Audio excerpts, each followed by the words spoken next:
Tabito, Chichukma, everybody. Come on in. Let's sit on down for some Chickasaw chat. Well, I don't know. I just wanted to check up on you guys and see how you've been doing, what you've been working on. Have you been working on any projects lately? Have you been to any gatherings, any ceremonies? What's been going on in Indian country?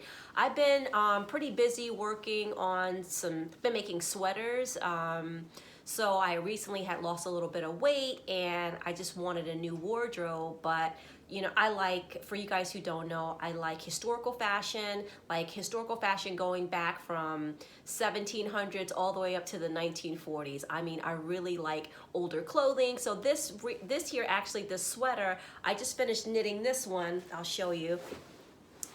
I'll just push the camera back a little bit more so you can see. So this right here is a Victorian style sweater that I just did, and it has some bishop style sleeves.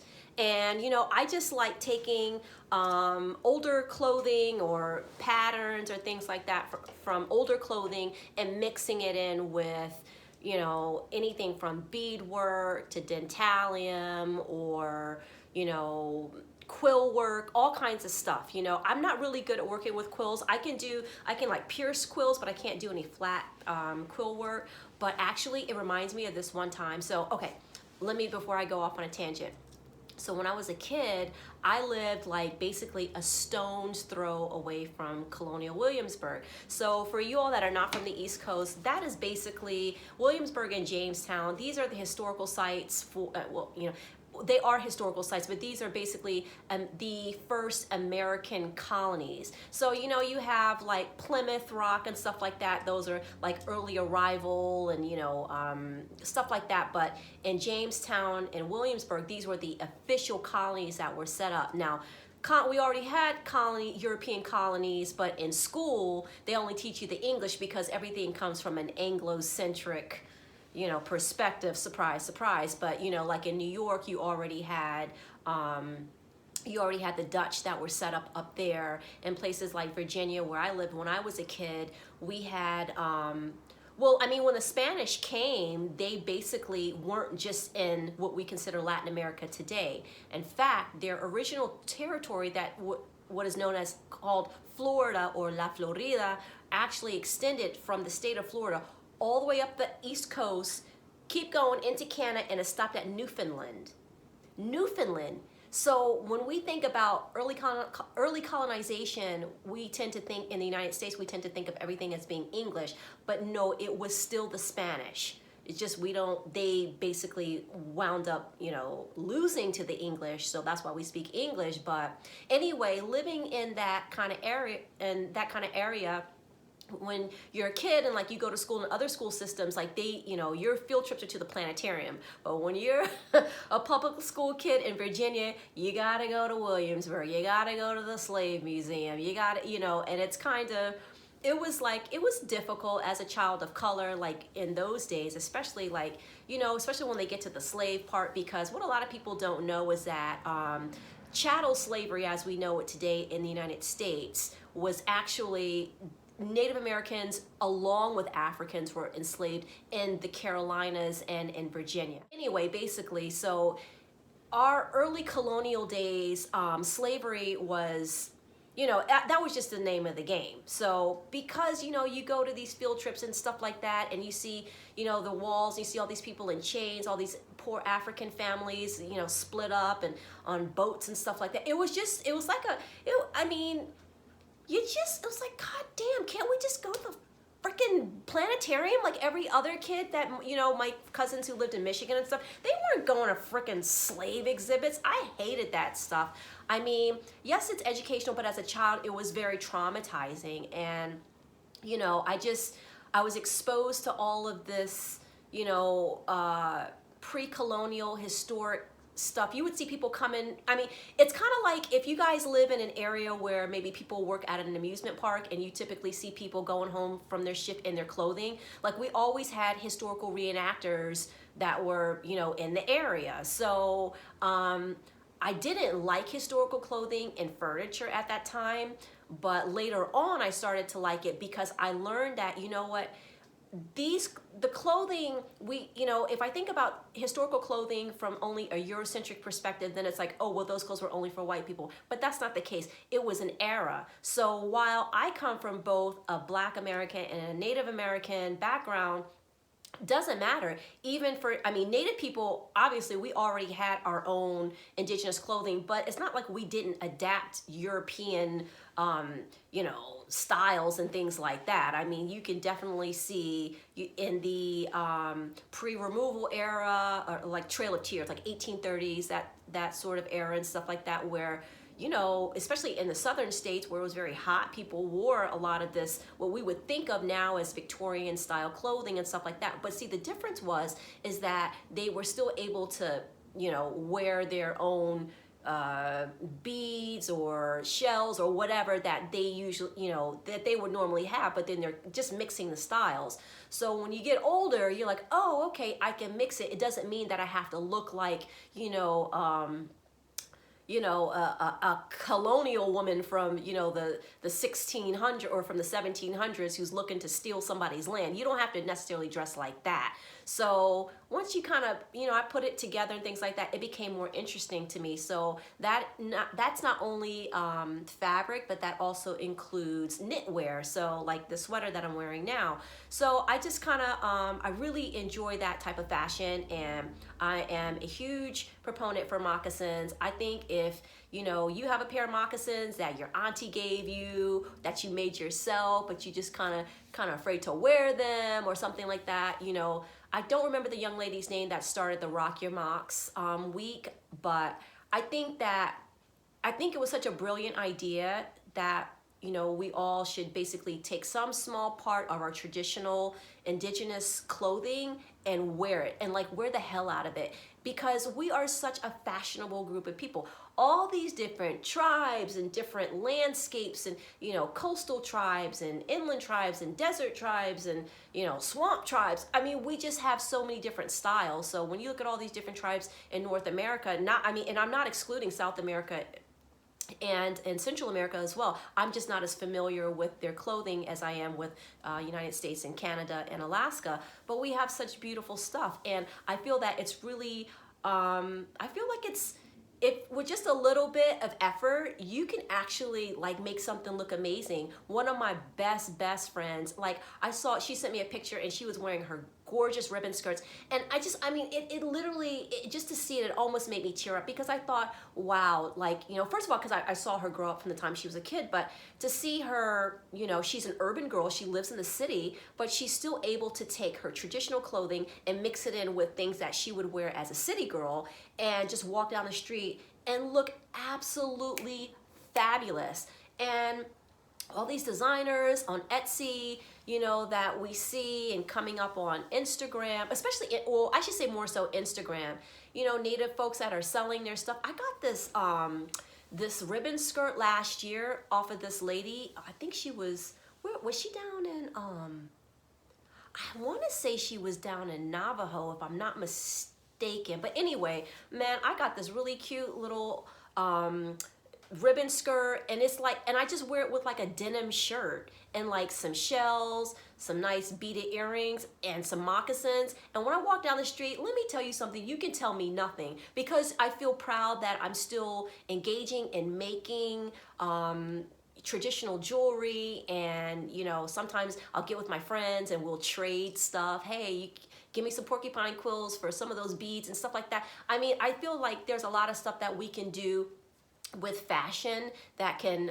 be really fun. And you see so many designers, man, they're making these really cool bandanas. You look at oh my God, what's her name? Lauren Goodday and Be Yellowtail.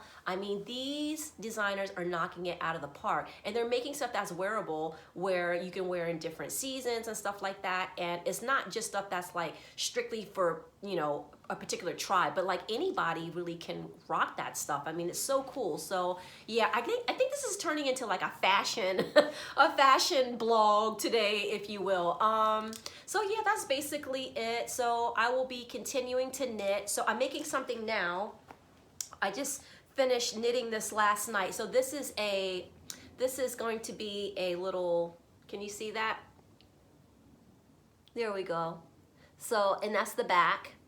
And this is going to be a vest. And you can wear like a puffy sleeve, blouse underneath it. You can wear a little t-shirt underneath it, some, you know, nice long earrings or whatever. And this is based off of a, it's based off of a historical, well, it's based off of a historical corset, but it's made, but kind of turned into an actual vest. And, you know, you can do stuff like adding, you can add dentalium, you can add shells actually onto your pieces, like onto your garments. One thing I like about knitting, it's a lot of fun because there's so much stretch in a sweater. So I am in nobody's land am I a small, but in the knitting world, I'm a size small because it stretches. So this right here really could, you know, look how much stretch there is in that, right? So there's more room for error. I'm not a good sewer. I sew, but I hand sew. So doing like full outfits, it can get a little bit tedious and frustrating, and the stitches just aren't as strong as when you use a machine. So I like to stick to my knitwear when I'm doing actual clothing. And there's another woman on Instagram, and I don't know how to say her name, but she is a Shinnecock woman. Shanae Bullock, I think it's her name. Shanae Bullock. I don't know how to say her Instagram name because I think it's in her language and I don't want to mess that up.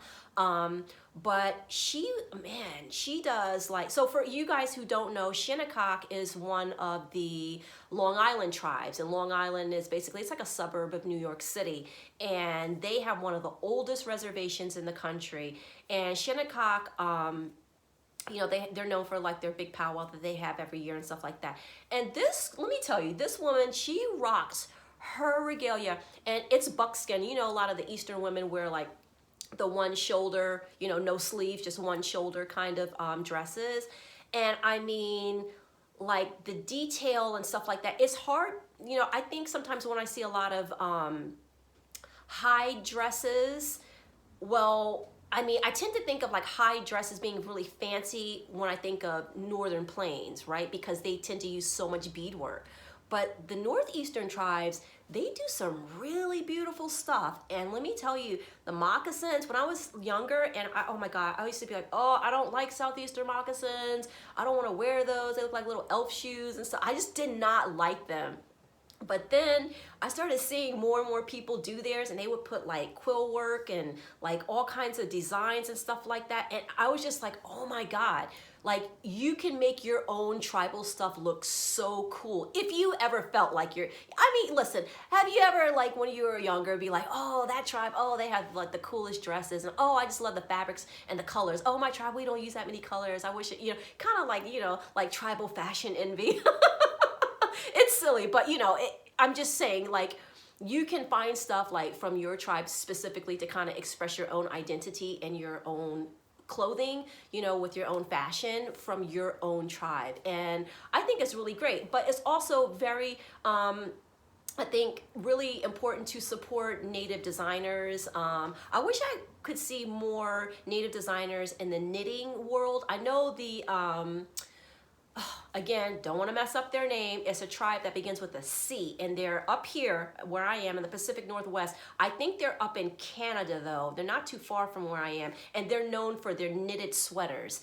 And the sweaters are kind of like big, and then they knit like images of like eagles and stuff like that. And they tend to use the hair that they use is like, from what I understand, they don't dye the wool, so their sweaters tend to be, at least the ones that I've seen, tend to be like a natural sheep's hair, like a natural wool color, like a off-white kind of color.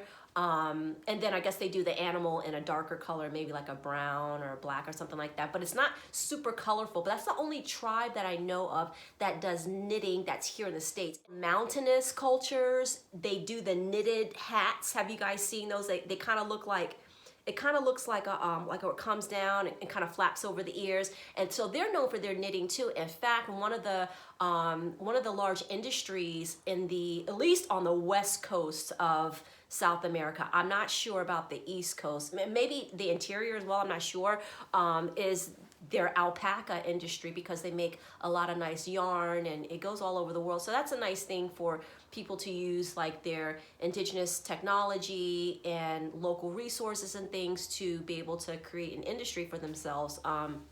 Because, you know, quiet as it's kept, not everybody's got a casino, right? So, so yeah, that's basically about it. I think I'll be getting into some beadwork pretty soon. I just bought some nice wampum pieces from a guy. He's Pequot, but he lives in Crow.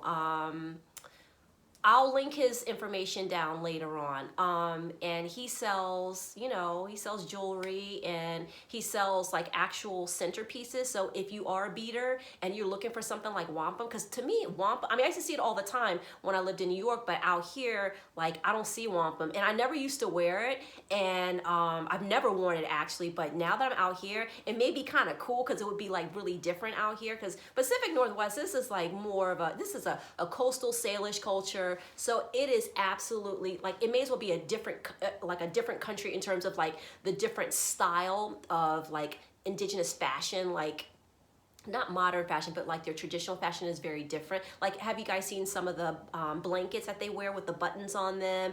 And they do a lot of carving, totems and stuff like that. And it is so, so, so, so beautiful. So yeah, that's basically it. I don't know. Let's see. I covered beadwork and knitting and stuff like that.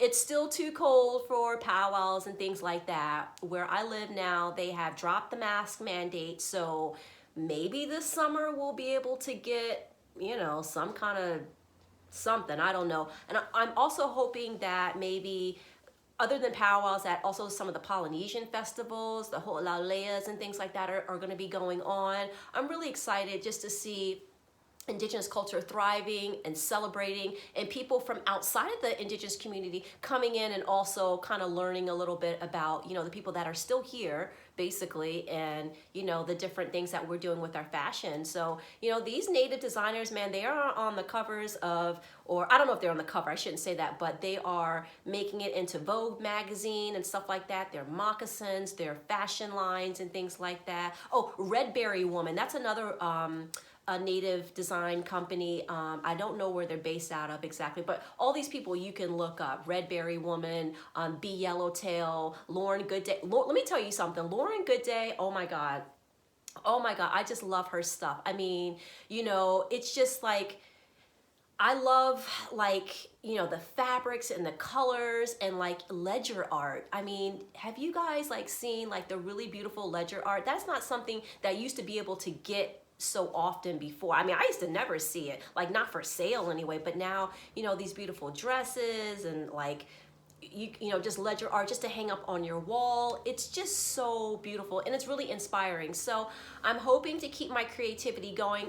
Knitting, listen, I only do my knitting like every, I don't know, I get into spurts and I won't knit for like 6 or 7 years. So now that I've been really on a roll, I've completed 2 vests and 2 sweaters within maybe like 3 months or so. So I've been pretty busy with that. So I'll get into my beadwork later because I cannot wait to do that, you know, use those wampum discs for like centers for some beaded earrings.